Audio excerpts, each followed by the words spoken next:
Hi friends, అందరికీ నమస్తే. Pensions సంబంధించి ఒక అప్డేట్ అయితే రావడం జరిగింది ఫ్రెండ్స్.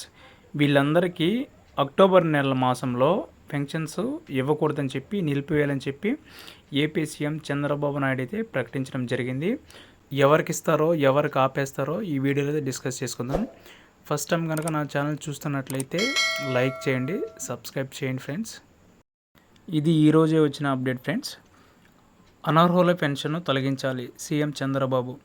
వైద్యుల నుంచి తప్పుడు సర్టిఫికేట్లతో కొంతమంది దివ్యాంగుల పేరుతో పెన్షన్లు తీసుకోవడాన్ని అరికట్టాలని సీఎం చంద్రబాబు ఆదేశించారు.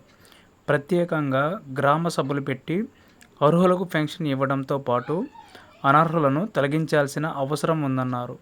దీనిపై కార్యాచరణ సిద్ధం చేయాలని అధికారులకు ఆదేశాలు ఇచ్చారు.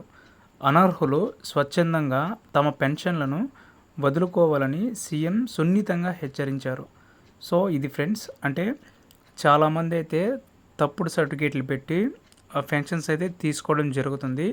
అలాంటి బోగస్ పెన్షన్లను ఏపీ ప్రభుత్వం అయితే అరికట్టబోతుంది ఫ్రెండ్స్. గవర్నమెంట్ నుంచి ఏ చిన్న అప్డేట్ వచ్చినా మీకైతే నేను తెలియపరుస్తాను. నా ఛానల్ సబ్స్క్రైబ్ చేయండి, మీ ఫ్రెండ్స్ అండ్ ఫ్యామిలీ మెంబర్స్కి షేర్ చేయండి. Thank you for watching.